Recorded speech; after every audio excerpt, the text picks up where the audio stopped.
Bonjour et bienvenue sur ma chaîne Cédric Ali.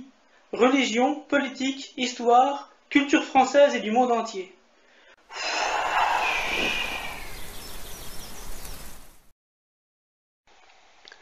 Éphéméride du jour. Le 13 juin 1917 est le jour de la seconde apparition de la Vierge Marie à Notre-Dame de Fatima au Portugal. Et c'est aussi le 13 juin 1982 que le roi Fahd Ben Abdelaziz est devenu roi d'Arabie Saoudite. D'après Aïcha, qu'elle a l'agré, le prophète sallallahu alayhi wa sallam faisait dans les 10 derniers jours de Ramadan des efforts qu'il ne faisait pas dans les autres moments, rapporté par Muslim.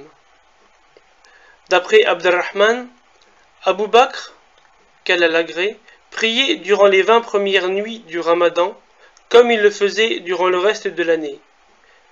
Et lorsque l'on rentrait dans les 10 dernières nuits, alors il faisait des efforts, rapporté par Al-Hakim dans son Al-Mustadrak.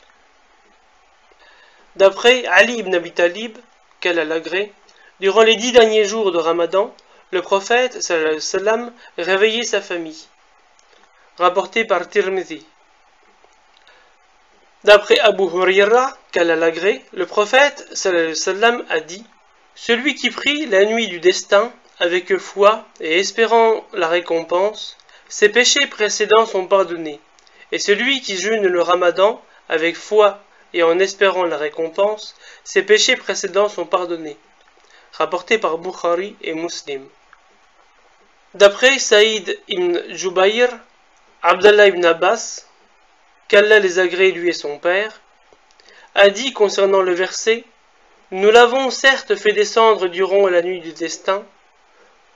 Le Coran a été descendu en une seule fois, durant la nuit du destin, vers le ciel d'ici-bas, rapporté par Al-Hakim dans son Mustadrak.